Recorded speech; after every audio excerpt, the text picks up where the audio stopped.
And 3, 2, 1, we're live. Welcome to the WalterFootball.com Fantasy Football Show. It's a Week 7 edition, joined by Michael Hofer. Michael, how are you? I'm great, Walter. I'm pleased to be with you and Kimberly. Yeah, same. Also joined by Kim Calhoun. Kim, how are you this week? Hi, good afternoon, Walter. I'm ready to go. I'm having a great time. Yeah, as we were talking about prior to recording, this is another week where we have 4 teams on bye. Lots of talented players. You have Christian McCaffrey, Mike Evans, Chris Godwin, several other players who are very important to fantasy lineups. So it's kind of a crucial week, especially if you started poorly and you're like 2-4 and you need a win, or 3-3 and kind of trying to get a victory to improve to over 500. So hopefully guide you through this and give you some DFS tips. Michael, anything stand out to you heading into Week 7? Well, if you remember last week, I predicted a tough fight, a shootout between the Lions and the Packers, and it kind of did turn out that way. Some last-second hurries from Aaron Rodgers, but they got an awful lot of help from the referees. So now they, what do we do? Instant replay everything? What's the solution to these horrible calls? I think one of them would be the NFL makes a lot of money. Why can't they at least pay the referee position, the head referee, full-time guys? I don't know why they can't do that. Why so many of them are lawyers and doing other stuff. Plus, these guys got to be in shape. And the game is so fast, and those 2 hands to the face penalties, that in real time they could look like it. But what's your answer to all that? Yeah, I agree that they need better officiating. They need to hire these guys full time, and they need to get rid of Clete Blakeman, the official who did the Packers Lions game. He's been notorious for some very shady calls over the years. And I don't know if you saw this tweet by Incarcerated Bob on Twitter. He said that there's been a bettor who has placed 6-figure wagers on money lines, and all 3 games had Clete Blakeman as the head official. So Incarcerated Bob was saying, not to say anything here, but it's a little shady. And I've been calling out Clete Blakeman for years, ever since the start of this decade. He's been involved in some very sketchy calls over the season. So I think the NFL needs to look into it, and hopefully they don't have a Tim Donaghy situation on their hands, because that's just a stain on the NBA. And if something can happen like that in the NBA, it can happen in the NFL. I'm actually worried about that. I've been wanting to enter those contests where there's a $100,000 prize for first place in fantasy, $1,000 entry fee. But I'm also worried if maybe somewhere along the line there could be some tomfoolery involved. So, do you have any concerns about you? Obviously, you do. Yeah, well, yeah. I mean, I play DraftKings every week. I usually have 150 plus lineups every single week. My friend Kenny, by the way, he goes a little crazy. He had like 450 lineups this past week on DraftKings.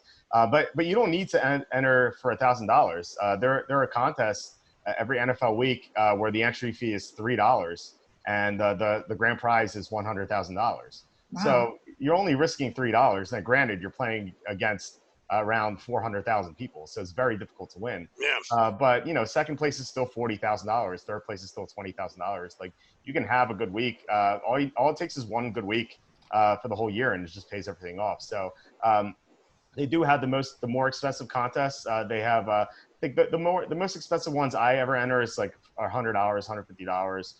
But usually I mass enter the $3 one. I max enter that the $1 one as well. Just to get as many entries as possible. So that's how I handle it. And of course, they have the $1 million contest. That's only $20 entries. So it's not like you're not risking too much, But those are DFS, and that's why I felt more confident about going a whole season, with a draft league. But even then, the fix could be in. So the NFL's got to deal with this, absolutely, because they can't have any hint at all of a scandal like what happened in the NBA. No, that's definitely true. But if you think about it, you're on equal footing with everyone else. It's not like DFS players have this inside info that something is going to be rigged. And even if you had knowledge, let's just say, for example, if the Packers game was rigged, I'm not saying it was, but if it was, how would you use that to your advantage? What fantasy players would you have played had you known the Packers would win? Like, obviously, Aaron Rodgers had a better game than Matthew Stafford, but that was something we could have predicted beforehand. you would have said that maybe Aaron Jones would have had a good game, but he was benched. Maybe you would have said Geronimo Allison or Marcus Valdez-Scantling would have had good games, but they both got hurt. So I don't know how you take that into advantage for fantasy. Now, betting wise, that's a different story. But for fantasy, I mean, it doesn't really matter to me what the if the game's going to be rigged or not. You would have to be in on it with the website that you're betting on. Now, those guys have an advantage because they can see whatever we picked.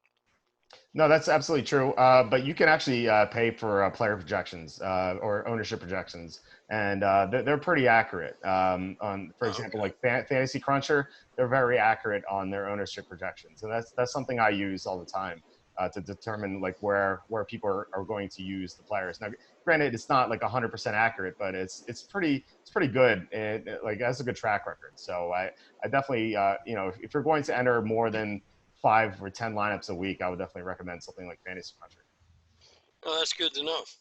Yeah, absolutely. So, anything else stand out to you heading into Week 7? Any? Yeah, well, I had a fantastic sleeper for this week because LaMarcus Joyner is so terrible covering slot receivers.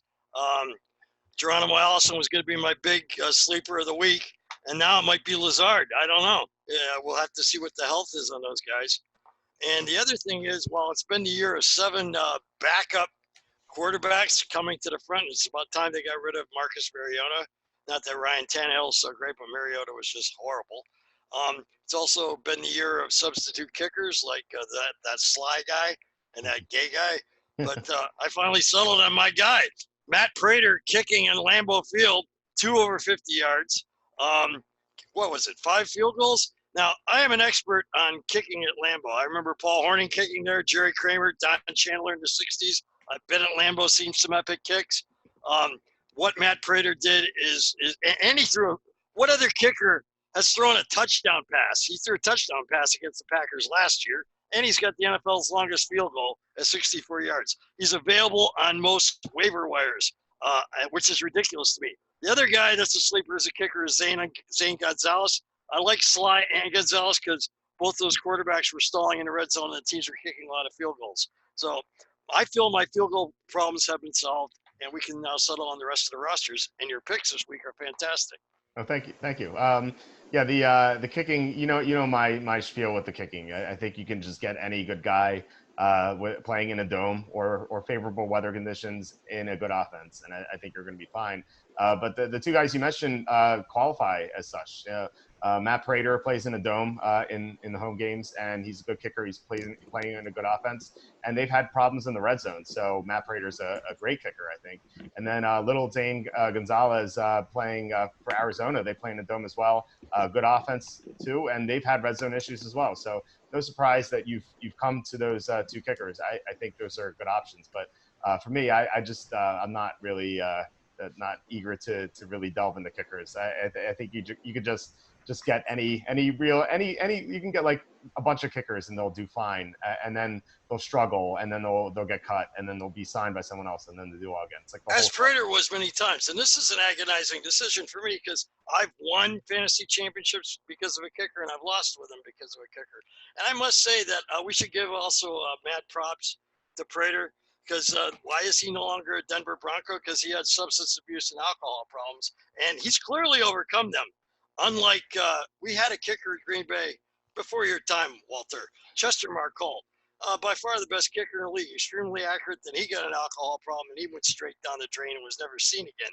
And then there's the guy that I don't know how he survived Florida State, Sebastian Janikowski, was putting GHB in girls' drinks at FSU and just carrying him over his shoulder saying, oh, my girlfriend got drunk. And he was still drafted in the first round by Al Davis, still got in bar fights the whole career that he was kicking. It just seems extraordinary that so many kickers end up with alcohol problems. So anytime I can get a kicker that I know I can rely on, I feel a lot more confident.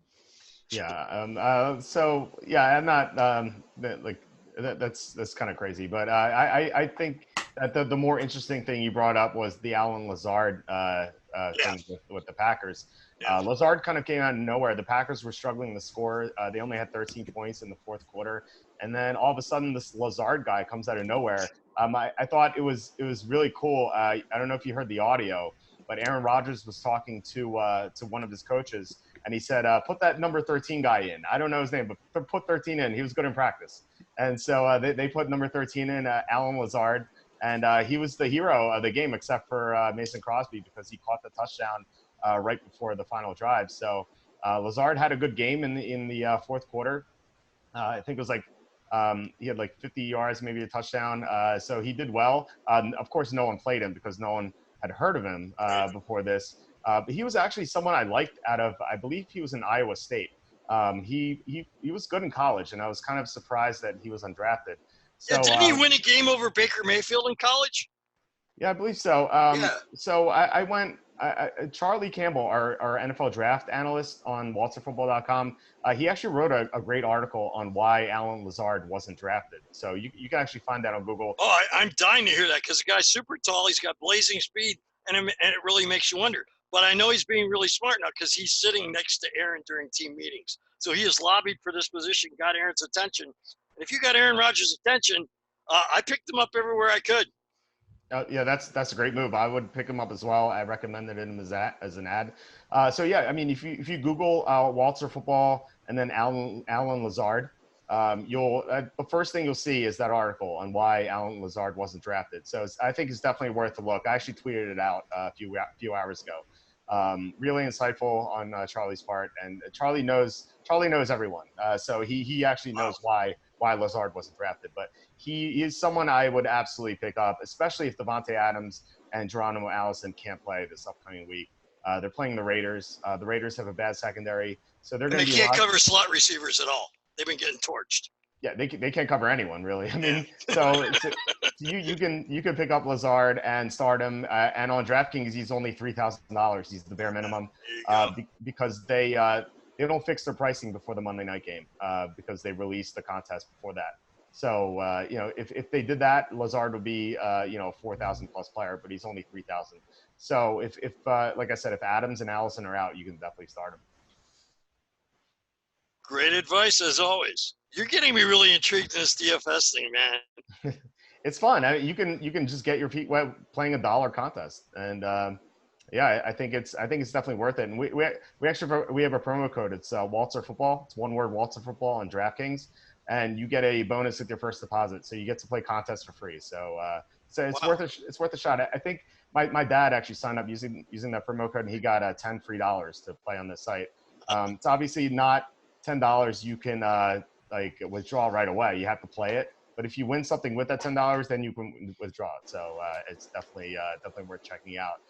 Like I said, you can get your feet wet. Okay. Inquiring minds want to know, Walt, everybody wants to know, since you are the aficionado on this, have you won any money this year? Recently? Yeah, 2 weeks ago I took down a tournament. It was a $4,000 grand prize. It was a Falcons-Texans showdown. So something you could do in DFS is you can play the whole slate on Sunday. Like it's kind of like the main contest. You can also do showdown slates, which are just one game at a time. So how showdown slates is, instead of going, one quarterback, two running backs, three receivers, etc., you just pick 6 players from a game. The only caveat is you have to pick a captain. Your captain is going to score 1.5 times more than he usually would, but he's going to cost 1.5 times more. So, for example, if a player scores 18 points, if you have him as captain, he's going to score 27 points. And if he's priced at 6,000 regularly, he's going to cost 9,000. So who did you choose for that matchup? So it was the Texans Falcons showdown. Oh, Deshaun. No, it was Will Fuller. Oh yeah. Oh, that's right. 2 weeks ago when Will Fuller didn't drop 3 touchdown passes, right? And you were talking about that on our broadcast too. You let everybody know. So you gave everybody fair warning, and you still won $4,000. That's awesome, dude. Yeah, I love Will Fuller going into week 5, and he was awesome. So I paired Will Fuller. Will Fuller's my captain. I paired him with Deshaun Watson and Houston's kicker, and then I ran it back with Calvin Ridley, I believe Mohamed Sanu, and I think Austin Hooper. I can't remember my exact lineup, but it was something like that, and it was it paid off well. So bravo. Thanks. The most I've won was I took down an NBA contest in February for it was $10,000. So I play every sport on DraftKings, so it's something I think it's a lot of fun. And like I said, you can get your feet wet with like $1 contest. They even have like 10-cent contests that you can do. Like, granted, the payout's not going to be good, but you can use it as a learning experience. So it's definitely something I recommend. So you're actually doing better since you got married. I guess so. Yeah. So. Yeah, you got to be more. You're kind of breaking up there, Michael. My bag. Yeah, I can't really hear you right now. So I don't know. There are a couple of players I wanted to talk about this week as buy low candidates, and it's kind of like one player out of position. So Jared Goff, as you can see on the screen, he's my number one quarterback. So we're going to get it into the rankings soon. I think Jared Goff is someone you might want to trade for. And that might not sound great just based on how he performed last week. He was atrocious. He had his worst game in a couple of years. I believe he only scored, I think it was like 5 fantasy points. He was awful. But that was against the 49ers, who are the best defense in the NFL. And I think that Jared Goff, coming off that game, is going to be, more motivated. The head coach is going to have a better game plan. And they're playing against the Falcons, who are just atrocious defensively. A couple weeks ago, they allowed Marcus Mariota to throw all over them. So if Mariota could do that, and Mariota's been benched since, I think Jared Goff has a lot of upside with all 3 receivers. Atlanta can't cover anyone at all. So Jared Goff is someone I like. So Michael, what do you think about Goff? Okay, we've lost Mike. Mike, hit a reset, and we'll keep talking. Yeah, okay. So we'll wait for Michael to get back. But a couple of other players I like to buy low this week. Aaron Jones, running back for the Packers. He was very disappointing if you owned him on Monday Night Football. He dropped a touchdown pass. He was wide open. It was maybe the easiest touchdown of his life. He just dropped it. And he also fumbled the ball. And then you had Jamal Williams running more times than Aaron Jones did. Williams had more touches overall. But I don't think they're going to give up on Aaron Jones. Aaron Jones I think, is more talented than Jamal Williams. So I think it was kind of like a brief punishment for him. So I think that Aaron Jones is someone, maybe his owners in year-long leagues are going to panic on him. So he's someone you can get probably very cheaply. So I think I would try to get on Aaron Jones as well. For receivers, I would say Keenan Allen is someone I would look into. Keenan Allen has had 3 dud performances in a row. And the Chargers have one of the worst offensive lines in the NFL. They can't block at all, so Philip Rivers has to release the ball quickly. So he's dumping it off to his running backs, and you saw the tight end last week, Hunter Henry, come back. So he's dumping it off to a lot of players. But I just think that Keenan Allen is just so talented that you just can't give up on him. So someone who owns Allen in year-long leagues might just be panicking on him, and with 3 horrible performances in a row, might say, okay, this guy's not producing. I'm going to give him away. I just want to get rid of him. So Keenan Allen is definitely someone I'd be interested in as a buy low candidate. So can I ask a question? When that happens, is that how you trade? When somebody wants to give them up, you can buy. Is that how that works? Yeah, sure. So if you have a roster of players in your year-long league, let's say you have Keenan Allen.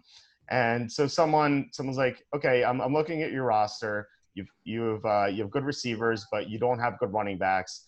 I'll give you a good running back if you give me Keenan Allen. Or you could do like a 2-for-1 trade, or 3-for-1, 3-for-2, etc. But yeah, you just swap players, and usually it has to go through the commissioner of the league. And so the commissioner has, usually the commissioner would have the right to veto it if he thinks it's one-sided, or if he thinks there's collusion involved. I was in a league once a long time ago where there were 2 brothers, and there was some speculation that they were colluding because one guy's team was horrible and the other guy's team was good. But the guy who had a horrible team had a good player on that roster, and he tried to trade that good player to the brother for bad players. And so all of us were like, nah, I don't think you can do that. I think you're trying to split the cash prize. My gosh. Yeah. There's some shady stuff that goes on in fantasy. So it's good to have a commissioner who will veto stuff. Usually in some leagues I'm in, they'll put it to a trade. And if there are 12 people in the league, it takes 7 to 5 votes to put in a trade. So usually people are fair about it if they're reasonable. Sometimes people are jerks about it and they'll just veto everything. But usually you can get a trade through. You know, if you have a reasonable commissioner and a reasonable teammates in your league. Michael, are you back?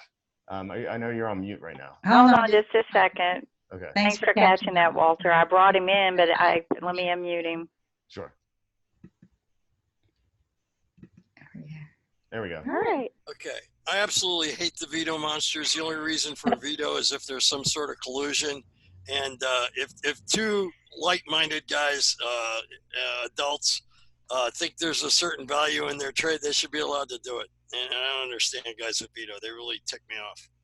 I agree for the most part. But there has been in my history of fantasy, there has been collusion, clear collusion. But usually, if a trade looks reasonable, you know, maybe it's like a little bit favoring one side, I'm fine with it as long as it's clear that one guy is intentionally not trying to rip the other one off. But I was in a league once. I actually wrote about this in my book, A Safety and a Field Goal. I was in a league once where a commissioner vetoed everything. He wouldn't allow a single trade.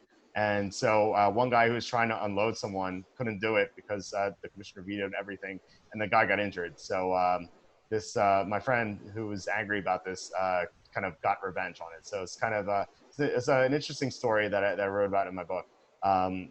Michael, when you were away, I talked about some buy low players. I said Goff, Aaron Jones, and Keenan Allen. What do you think about those guys as buy low players? Aaron Jones really had a lousy game, and I'm really afraid that the coach keeps using Jamal Williams. But I think, haven't we seen enough of Jamal Williams over the last few years to know he's not the answer? So I hope that this coach is on board with Aaron Jones. So I like that one. Keenan Allen, absolutely. Yeah, he's had 3 bad games in a row. So I think someone who owns him might be panicking, and I think you can get him cheaply potentially. If his owner is not very bright, you can probably get him pretty cheaply. Yeah. Hunter Henry. Oh my God. How does a guy come back from injury that long and just come on and torch everybody the way he did? It was just amazing how Phillip Rivers just seems to love that guy and started neglecting Keenan Allen just to throw everything to Hunter Henry. Amazing he could come off the couch and do that. Yeah, no, Hunter Henry was great. He's only $4,000 on DraftKings this week, which is just unbelievable. Like, I don't understand how that's possible. And his projected ownership's not very high either. So I'm going to be on Hunter Henry a lot this week. It's a good matchup against Tennessee. The Titans don't cover tight ends all that well. So Hunter Henry seems like a great option this week, I think, as potentially like a replacement for Will Dissly. Maybe with Hunter Henry being out for so long, some people may have dropped him.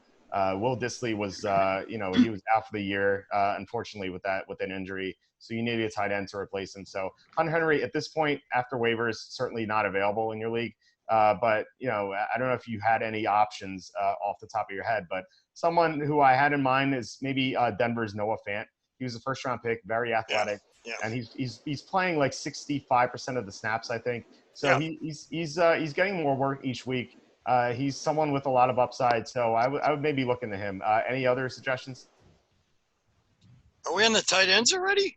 No, I was talking like just basic stories. Okay, well, I'll mention something. I'll mention a little tip. I do this every single year in my league. We got four IR spots. So what do you think I do on week 16 in a keeper league with my IR spots? You just add everyone who's out for the year. And Hunter Henry. I got him in both of my keeper leagues, and dude, it cost me nothing. And look at the dividends that's paying off now. So I love IR spots in keeper leagues. I just think it makes things far more interesting. And guys are just so lazy at the end of the year. A lot of them are packing it in, or they're just concerned about the championship. But it's good to think about next year and pay attention to waiver wire. I love Noah Fant. Flacco loves him. Hopefully he won't drop any passes like his old teammate Hawkinson did. Yeah, or maybe. So both of you are loving Noah Fant this week? Noah Fant. The thing is, he plays on Thursday night. so you can't use him in the main slate on DraftKings or anything. Okay. But overall for year-long leagues and for the showdown slate for DraftKings, I think Fant's a good option this week because he has a good matchup against the Chiefs, who have one of the worst defenses in the NFL. So I got another guy to mention when we get to the tight ends. sure. Okay. So do we have time for questions? Yeah, I think it's a good time for questions. Yeah. All right. Now that Michael's back, we've got a few extra guests. So before we get started, I want to thank everyone for joining us on Walter Football. I hope everyone has been listening, even if you came in early. We've had some good chit chat. And also, I want to let everyone know that Walter just published a book. It's called A Safety and a Field Goal. It's available on Amazon, and we should have it up on IBM TV real soon as well. But once again, thank you. We do have some questions, but please feel free to send your questions in via chat right now. We're still getting used to the system. In the near future, you'll be able to ask them verbally. So we have a question from Luke. Let's see. The Lions still cover the spread, though. So if we had put money on the Lions, why not allow them to win outright? I think Luke's referring to the potentially rigged thing that Incarcerated Bob was talking about. And maybe Luke can chime in if I'm wrong about that. But the bettor who was apparently following Clete Blakeman around, according to Incarcerated Bob, he's betting on the Packers money line. He's not even betting on the spread. So he just wants the Packers to win outright. So I don't know how Clete Blakeman made sure that Mason Crosby hit that field goal. If Crosby missed, maybe Blakeman throws a late flag out of nowhere. That would be the shadiest thing in the world, by the way. I don't know. And that kind of, we're kind of speculating here. Like I said, I don't know if this is true or not, but like I said before, Clete Blakeman has been he's been a part of very sketchy calls over the years. So yeah, I'm glad the Lions covered. I had the Lions Monday night, but the Packers won outright, and the guy was betting on the money line. So all he cared about was the Packers winning. What was the money line? Okay, so he thanks you for clearing that. Do you have any more questions on that, Luke? The money line, I believe, was like minus 200, maybe. Okay. I think maybe minus 170. I'm not sure. Wow. Okay. We also have Catherine. So Kim, that means it was 200 to win 100. 200 to win 100, yeah. So if the money line, let's say, I think it was probably like 170. So if it was minus 170, that's for the Packers to win outright. So for you to win $100, you have to risk 170. So for every 100, you have to risk 170. Yeah. I don't know if I want to do that. The guy might have bet thousands. Oh yeah, apparently he won $185,000. So. Oh my God! Wow. How many of those did he do? Just one bet. He played. I don't know what the math is there. I'm not going to open my calculator. Huge. He probably risked maybe I want to say like 300, a little bit more than $300,000 to win $185,000. So yeah, I mean, but if you know that a team's going to win, then yeah, why not do it, right? Yeah, well, if you're going to do that, you do know the team's going to win most likely. Yeah. That much money, yeah. I mean, is there a reason why you want to lose like that? I'm trying to. Well, it's if you think the Packers have a great chance, if you do the math, like 170. So if a money line is 170, I want to do this math. So if a money line is minus 170. You need to hit 63% of the time at least to profit. So he believed that there was, unless he knew for certain the Packers would win, he believed there was more than a 63% chance the Packers would win. And so if you think that is correct, like if you calculate like using like statistics and you come to the conclusion that the Packers, for example, will win 70 or more % of the time, then a minus 170 bet is good value for the Packers. But if he's in cahoots with Blakeman, then you knew that they're going to win 100% of the time. So it's free money, right? Right. Yeah, and that was very suspicious refereeing throughout the game. At the end. It was bizarre. Three horrible calls. Yeah.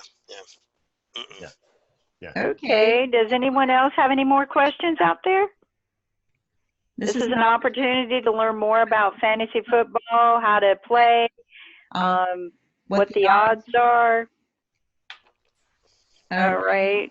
But we got a big crowd today, guys. It's looking pretty cool. Yeah, absolutely. Thanks for joining us on this. Absolutely, guys. And so I guess we'll move on to your analysts of all the plays and the players and who to pick. Yeah, so in the second half of the show, for all of you joining us for the first time, I'd like to delve into the top 10 players of each position. I'm sorting by PPR here, as you can see, the second column. I'm doing PPR because that's the format that DraftKings is. But if you're looking for standard scoring or half PPR scoring, which is what FanDuel uses, you can just go to walterfootball.com. We have rankings for almost any scoring system. Actually, we have a custom page, so you can enter your own scoring system that you might use. Maybe if your league uses a bizarre system, the rankings will spit out like what you're looking for. So for PPR, thanks. Yeah, it's my developer Dennis. He did all the software design for that. So. He deserves all the credit. But PPR for quarterbacks, obviously, doesn't matter because they're not catching passes. If they are, they're probably in trouble because it's going to be a negative play. Jared Goff is someone who sticks out. I said there were controversial picks this week. Jared Goff is very controversial. People are going to be hesitant to play him, I think, on DraftKings. I haven't seen the projected ownership for him. But he was so bad last week. He only scored, I think it was 2 or 5 fantasy points. He was horrible. It was his worst game since his rookie year. He was just a train wreck, but he's playing such an easy opponent this week. And Atlanta has given up so many big games. They allowed 53 points to the Texans a couple weeks ago. Marcus Mariota threw all over them. Carson Wentz, who had a rib injury, threw all over them. They can't cover. They're missing their best safety. They have 0 pass rush. And the problem with the Rams, and this is the criticism I had in the Jalen Ramsey trade for them, is they acquired Ramsey, one of the better cornerbacks in the NFL. Ramsey is going to help them on defense, but that wasn't their problem. The problem was the offensive line. They can't block. But Atlanta can't pass rush. So their weakness won't be exposed this week, whereas it was very exposed against the 49ers, who are the best pass rush in the NFL. So I think Goff is going to bounce back. Maybe he's not the number 1 quarterback this week, but he's my favorite guy. But I'd be surprised if he's not in the top 5. I think he's going to have a fantastic week. So let's get to the rest of the top 5. Then I'll get your take on these, Michael. Lamar Jackson, number 2. He has such a high floor. He's going to run for a lot. He rushed for 150 yards last week, which is just ridiculous. So he's going to run. I wouldn't expect 150 again because the Seahawks have better linebackers than Cincinnati does. But Lamar Jackson should still have a great week. So I like Lamar Jackson. Matt Ryan is the king of garbage time. All of his stats come in the second half, as we saw last week. The Falcons only had 7 points, and then Matt Ryan went nuts in the second half. So what I think is going to happen in that Rams-Falcons game is I think Jared Goff has a great first half. The Rams get out to like a 17 or 20-point lead at halftime, and then Matt Ryan just goes berserk in the second half. So Matt Ryan is my 3rd quarterback. And then tied for 4th, Patrick Mahomes. Not 100%. If Patrick Mahomes were 100%, he'd be my number 1 quarterback. But he's still injured. His offensive line's not doing him any favors because they're banged up as well. And then Russell Wilson, number 5. He's the most efficient quarterback in the league. He's outstanding. He runs. He throws deep passes. And Baltimore, they just acquired a cornerback in Marcus Peters who's going to help them. But they still have injury issues in the defensive backfield. So I like those. I like Wilson. Michael, what do you think of the top 5?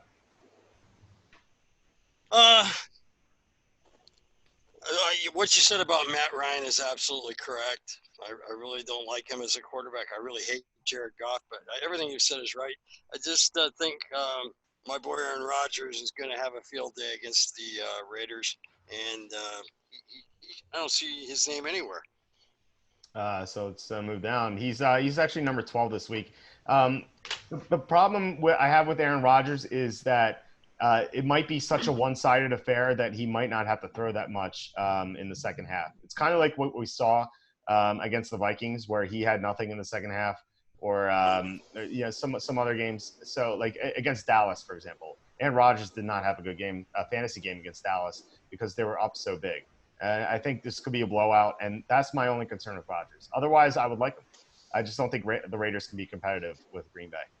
Yeah, and Carson Wentz, he seems to have trouble with the Cowboys, so I agree with that. Now, T.Y. Hilton has had such a great history against the Texans. I would think that Deshaun's probably going to have to put some points on the board. And then Daniel Jones against the cash machine Cardinals. I kind of like that one too. I think that might be a trap because Really? the Cardinals are getting Patrick Peterson back this week from suspension. He's one of the best cornerbacks in the NFL. He's going to be able to erase one side of the field. I assume he's going to be on Sterling Shepard if Shepard even plays. If Shepard's out, maybe he even goes into the slot to defend Golden Tate. I don't know if they're going to do that. But he's going to take away one side of the field. Arizona's defense is going to be better going forward unless they trade Patrick Peterson, which is definitely a possibility. You mentioned Deshaun Watson. I'm not as bullish on Watson as a lot of other people are. I know some people have him ranked highly this week. I'm not. I could see him having a good game.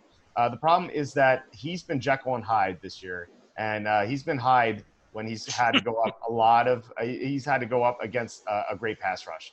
And the Colts can get a lot of pressure on the quarterback. Yeah. So Houston's offensive line is bad. So I think Watson can see a lot of pressure. That's a really good point. That's not his fault. Houston really needs to do something about fixing that line. Yeah, absolutely. I love Watson. It's been bad since Matt Schaub was there. Yeah, it's been so bad for many years. And I love Watson as a player. He's getting better every year. You can see it. But he's, like I said, he's been Jekyll and Hyde, and the Hyde has shown up against great pass rushers. The other guys in the top 10 we didn't touch on. Josh Allen, he's kind of like Lamar Jackson light. He has a high floor because he runs the ball a lot, and he's playing Miami, so you can't go wrong. Miami, as I said, is the worst team of all time. They finally scored a point in the second half last week for the first time all year. So I'm going to be the angel in the end zone for them. Yay, Miami! Yeah.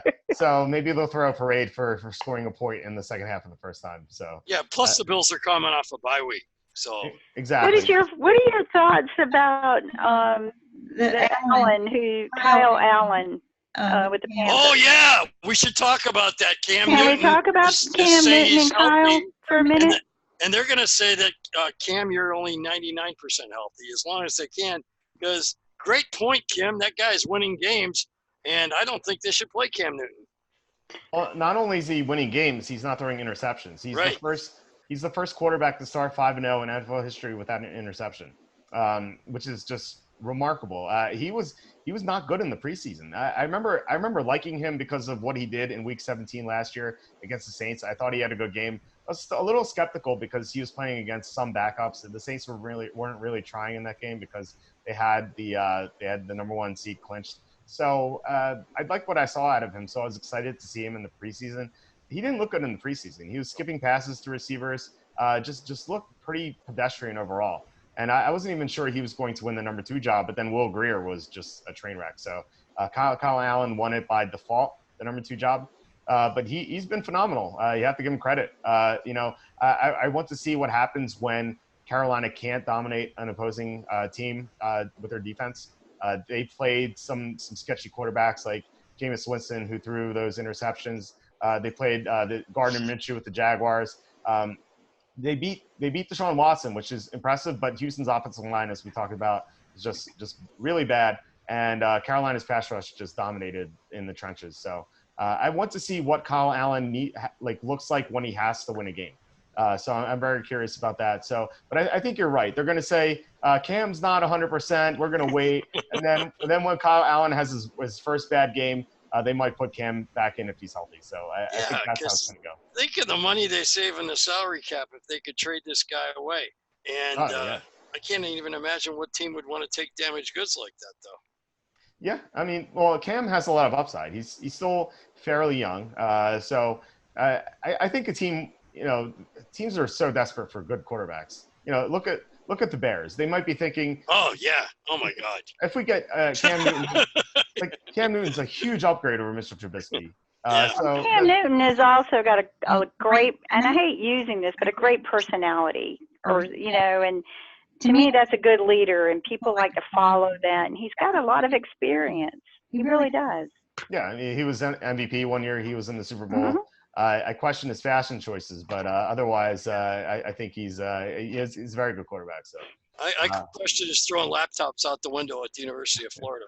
Well, that was a long time ago. We all do stupid things when we're in college. So don't even take me back. right.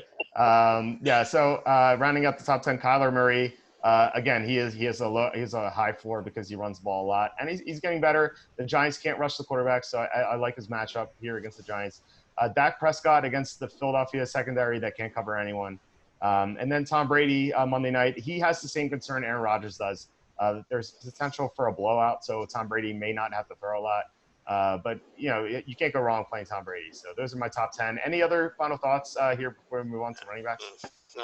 Well, what about the Cowboys? We haven't talked much about them. How about them Cowboys? Now, when a team starts out 0-4, you say, well, they're doomed for the playoffs. How about a team that loses 4 games in a row? That's the same math.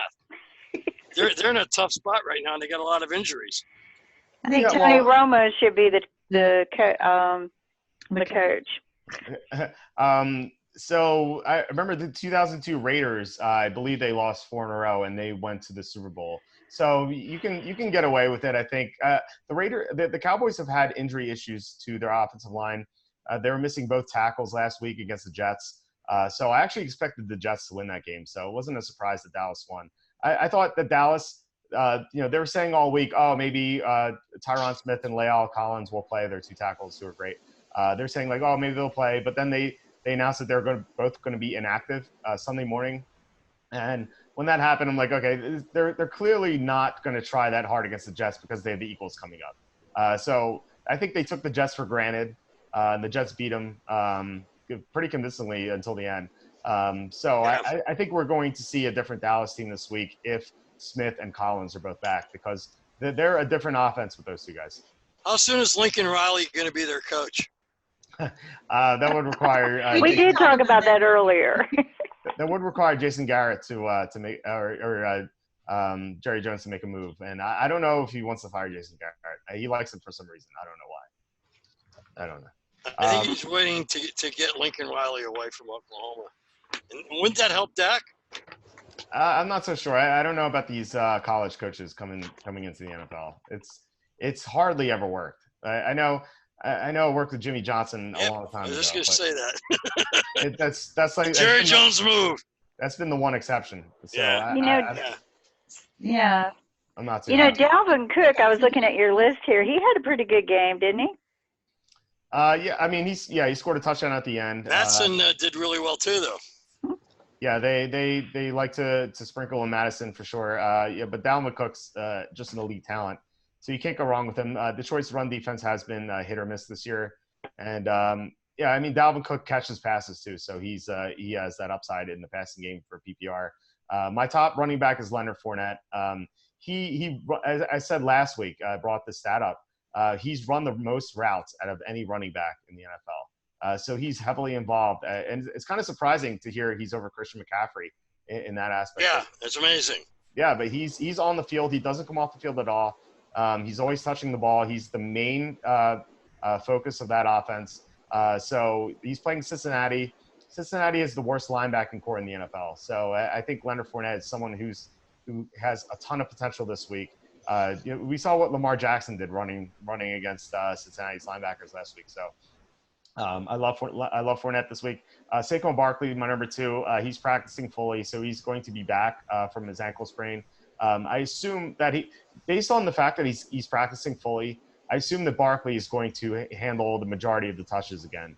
And against Arizona's defense, we saw them struggle against Devontae Freeman last week, another pass-catching running back.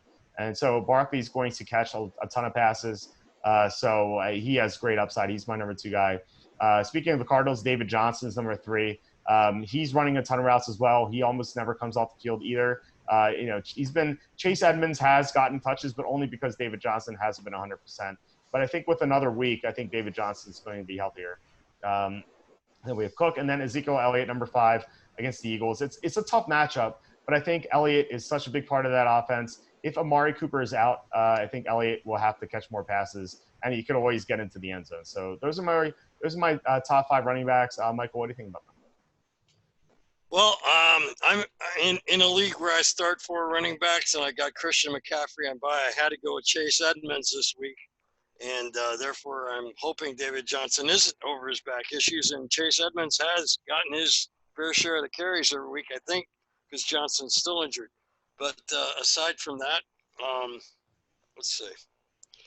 Aaron Jones, big question mark on him. What about Le'Veon Bell against New England? So I don't like Bell at all. He's way down the list right here at 14 projected fantasy points, PPR points. Okay. So my issue with Bell this Oh, and you got Marlon Mack way down too. He's been a horse. Yeah, except Houston's run defense is fantastic. Houston funnels all their production to receivers. So yeah. I would be looking to play the receivers, and we'll get to Indianapolis' receivers in a bit. Frank Gore revenge game. There it is. Yeah, absolutely. So yeah, I think they're going to give Frank Gore the ball. I like Frank Gore this week a little bit, even though Devin Singletary is coming back. Le'Veon Bell. My issue with Le'Veon Bell is that Bill Belichick is great at erasing one aspect of an opposing offense. He's done that for so long, and I have to believe that given that he is Stephon Gilmore, arguably the best cornerback in the NFL, he's going to be able to shut down Robbie Anderson without any scheming. So that's going to allow Bill Belichick to scheme against Le'Veon Bell. So I think Bell, he might catch a ton of passes, but they're not going to go anywhere. And I don't see Bell rushing much. And the Jets' production overall against New England's defense, the Patriots have one of the best defenses in the NFL. So it's more likely than not that Bell won't score. So I'm very down on Bell this week. I wouldn't play him. That's bad news if you got a bunch of guys on bye week 7. Yeah, no, it's a tough week, but there are definitely some options out there. My number 6 guy is Derrick Henry. We saw what the 2 Steeler running backs did against the Chargers. So I love Henry this week. Alvin Kamara, I have 7th right now. I wish you a warning. He might drop in my rankings, so check back. The thing with Kamara is the Saints just signed Zach Zenner, who's a running back.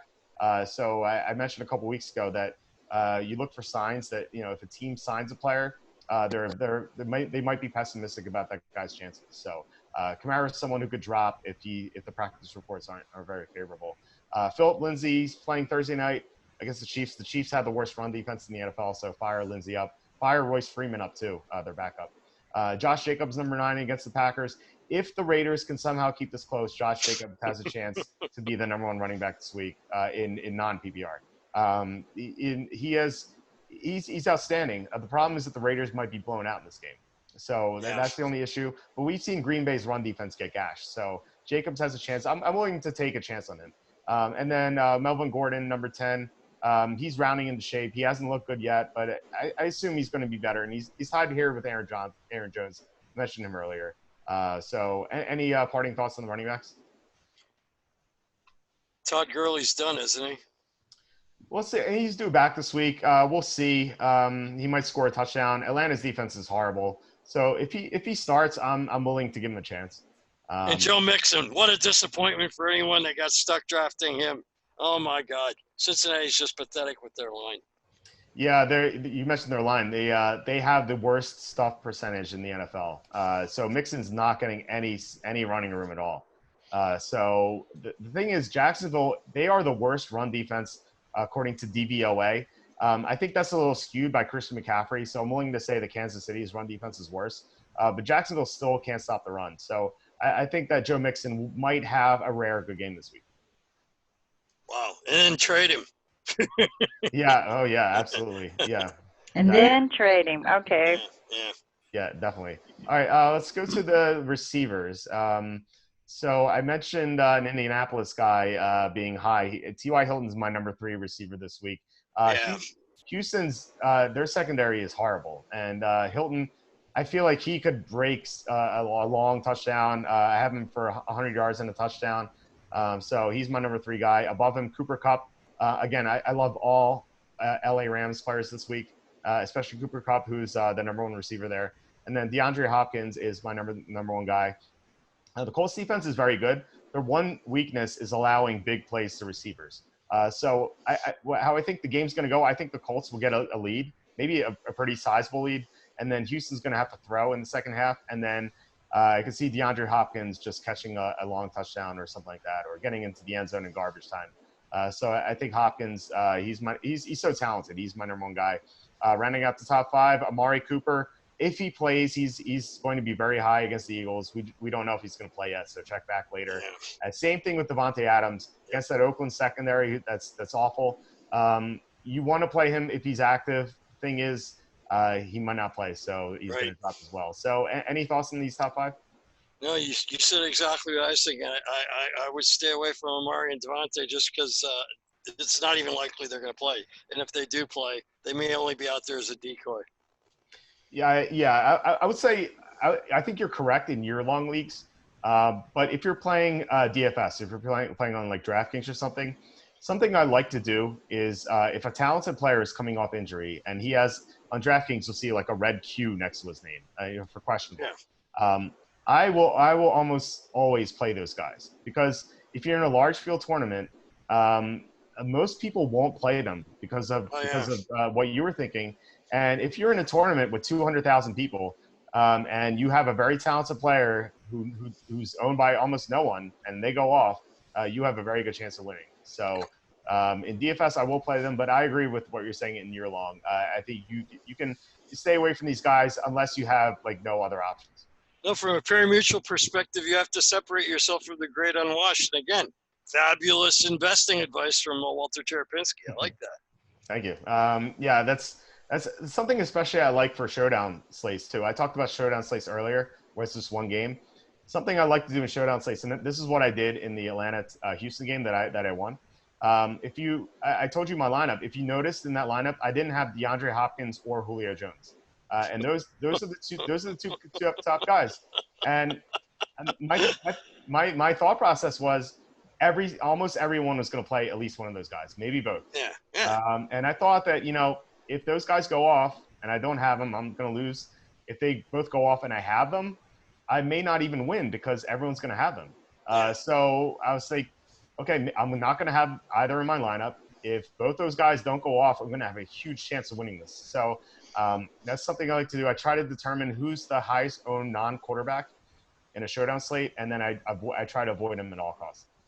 So that's actually what I did Monday night with Aaron Jones. You should be charging for this advice, man. It's all free at walterfootball.com or here on the show. So so you can check back next week for more. And that's another thing about your site. You post the things you bet, and you are own up to it. You put your results every week.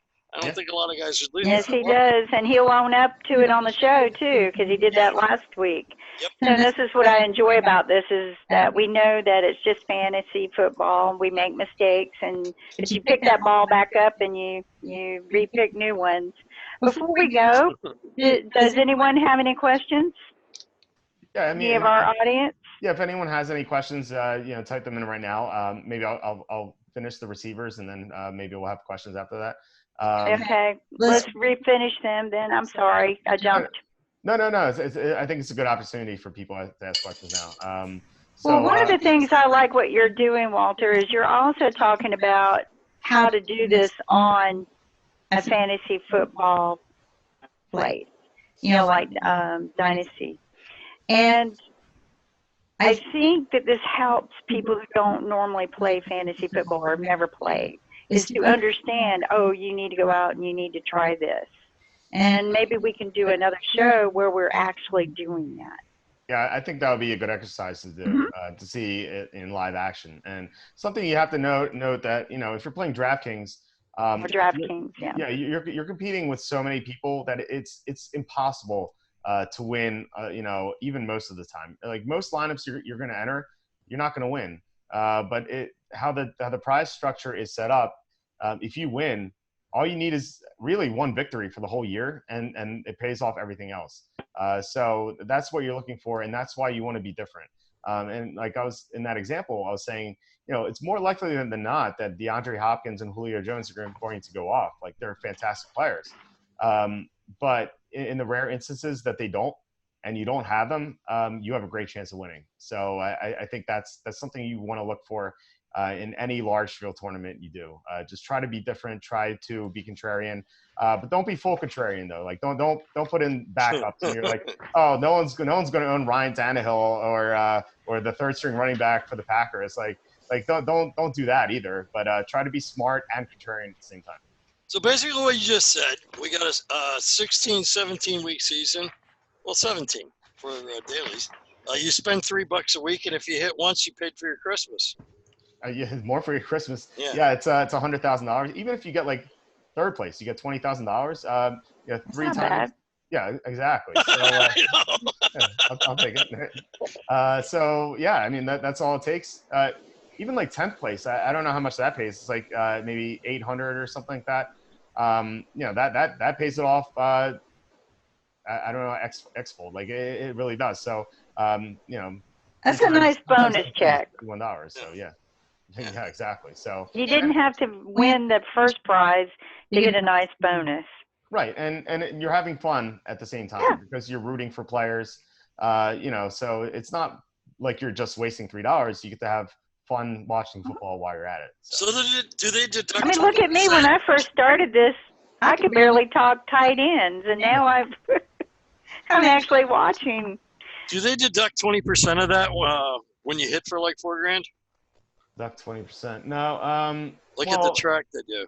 Well, everything has a rake, right? So, if there's $300,000 in total in the prize pool, it'll be like $3 for 100. No, I'm talking about the taxes. Oh, the taxes.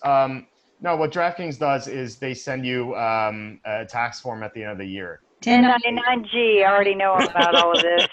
I've been under audit. Right. So yeah, I got a tax form in February, I think, and yeah. Mike, you did that on purpose, didn't you? No. I was just wondering. No, it's a 1099-G. They definitely account for every penny. Trust me. Yeah, no, they won't miss that. So rounding up the top 10 receivers quickly. I talked about Keenan Allen already, so no need to touch on him. Julio Jones, he has a tough matchup all of a sudden. He was a lot higher before the Jalen Ramsey trade. Now he has to go against Ramsey potentially, so that lowers Julio a little bit. But Julio is still super talented, so he's still up here.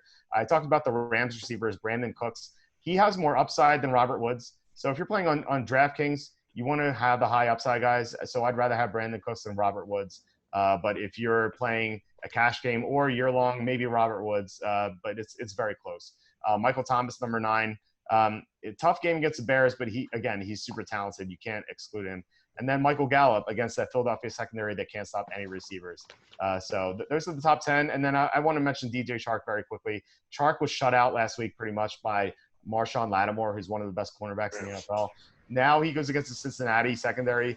They were already bad, and they lost 2 of their starters last week. So now they're going to be even worse than they were before. So Chark is someone I like a lot this week. He'll be my top 10 once Adams or Cooper drop out. So anything else for the receivers? Just mention Lazard again if Geronimo doesn't play. Yeah, Lazard, I have him projected for 10 points.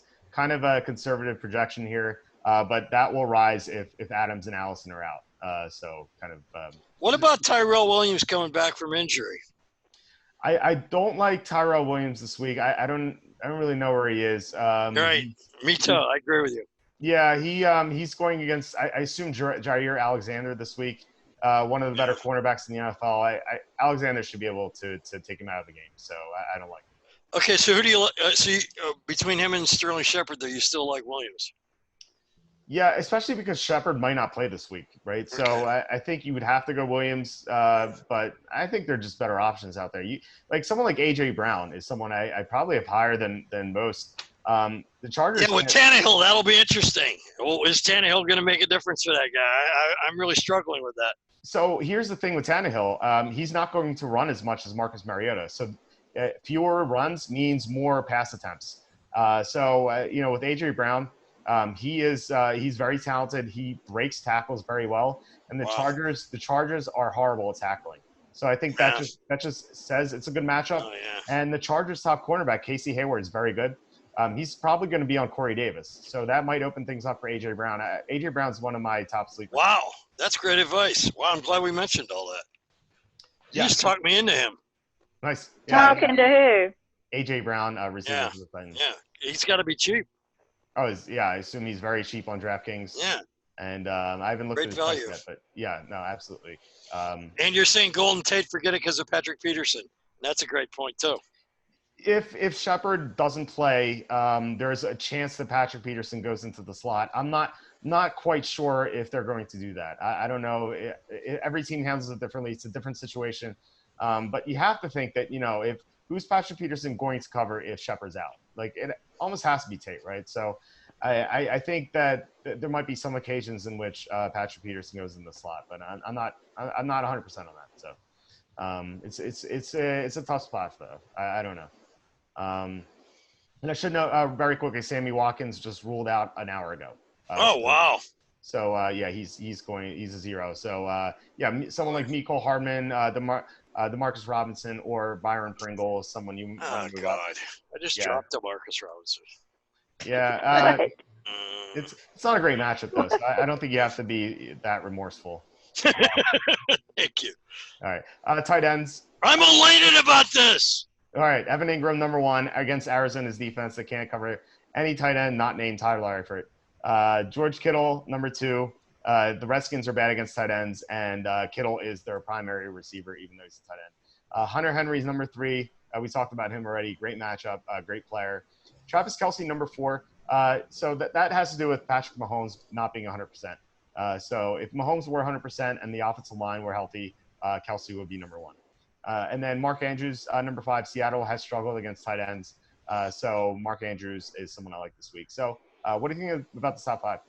Okay. Well, you changed your number 2. I think you had Hunter Henry there, and you just bumped up Kittle, right? Yeah, I bumped up Kittle, yeah. Okay. Well, I'm playing in the 2 major keeper leagues. I'm playing Daniel Fernandez and the Jerks, and I'm playing Matt Hawkins in the other league, the Detroit Destroyers. And those guys are tough. And I have had Evan Ingram and Hunter Henry on IR. And this week they're back, and you got them. You had them 1 and 2 just when I needed them to go off, and I am so elated by that news. I got these guys back in time. Evan Ingram is going to have a huge day because who's the guy that mentioned the Cardinals don't know how to cover tight ends? I think it was you. Yeah, and then then Tyler Eifert had a horrible game, but he's been the only tight end who hasn't produced against them. And even he dropped a touchdown, so he had a chance to. Exactly. Yeah, great points. Totally love your picks on the tight ends this week and totally agree. Except Jimmy Graham, man, the guy's got the drops. I don't know what's up with him. I'm done with him. Yeah, I understand that. He drops passes, but he's playing the Raiders, who haven't defended tight ends well in years. So and your cursor is on the other guy. You know, if I didn't have Hunter Henry and Dawson Knox against the Dolphins. Yeah, baby. Yeah, nice matchup. My only concern is that Dawson Knox is not going to get as many snaps as he should. But Dawson Knox is a very athletic tight end who has a lot of upside. So, yeah, if you're hurting a tight end, if you lost Will Dissly this week, Dawson Knox is someone else you want to pick up. I mentioned Noah Fant earlier. I like Dawson Knox even a little bit more. How many snaps do you need against the Dolphins? That's true. That's true. Ouch. Well, they're trying to lose, so I'm not going to be too upset about it. They're still trying. They're still trying. I can't even watch them now.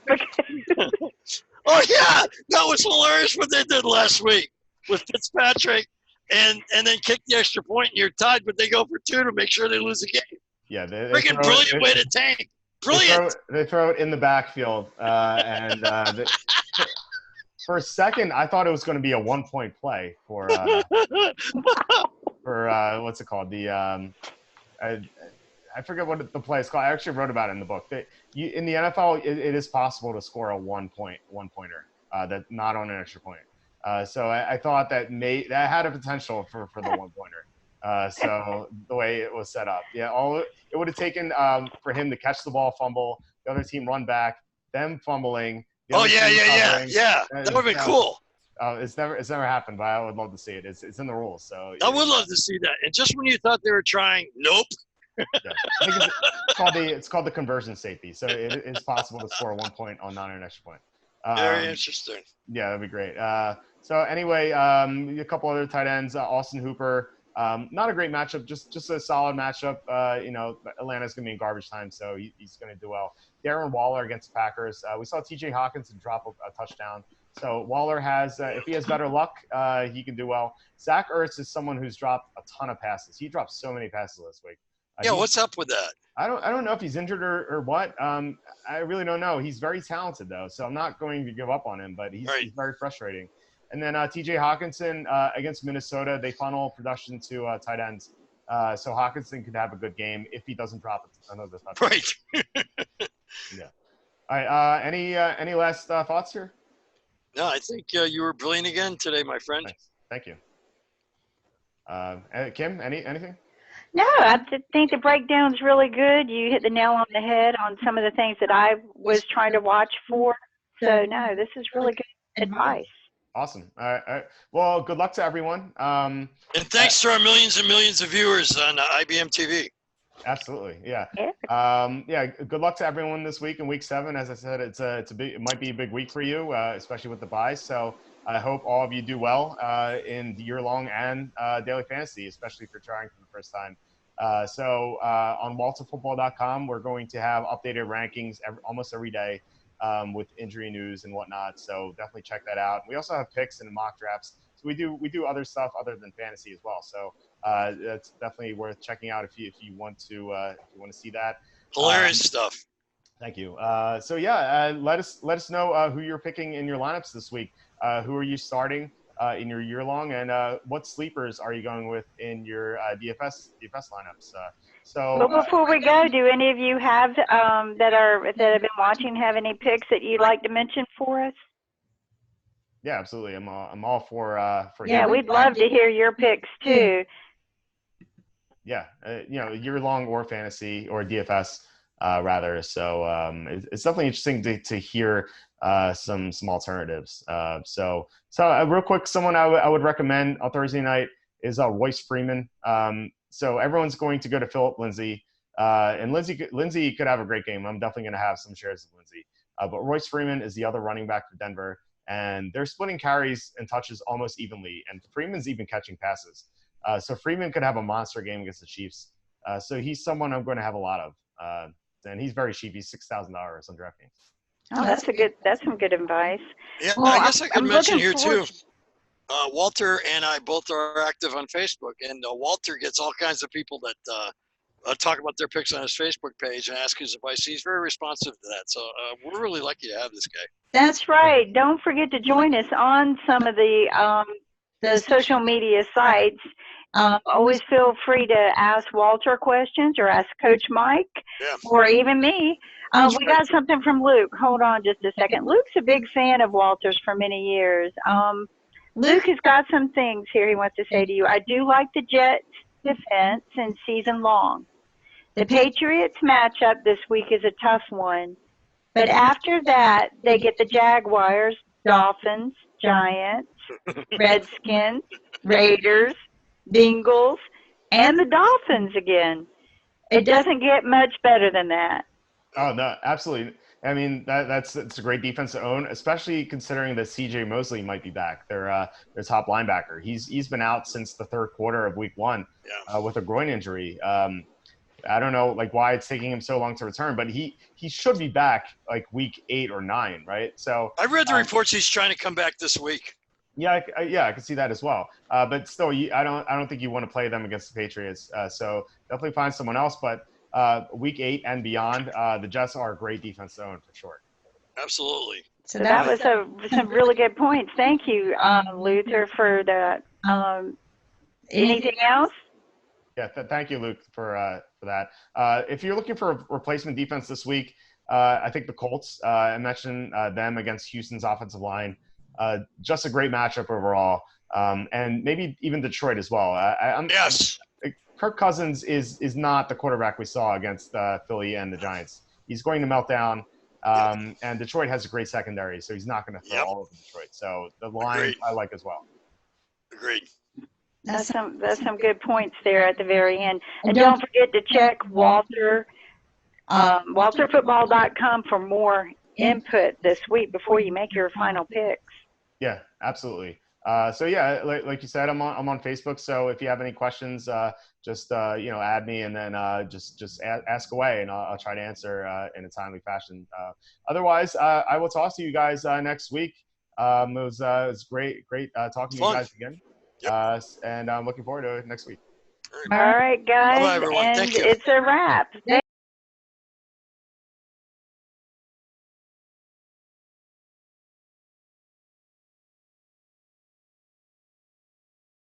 did a Facebook post about your book too. Oh, you did? I didn't see it. Thanks. Yeah. Thanks for doing that. Yeah, you're welcome. Yeah, I'm gonna send me an autographed copy when you get a at chance. one time. Yeah, I love your tight end rankings this week. I can't wait to get to that. Oh, nice. Yeah. I have some controversial rankings, I think, so it'll be interesting to see what people think. Oh yeah. Scary Terry, one of them. Yeah.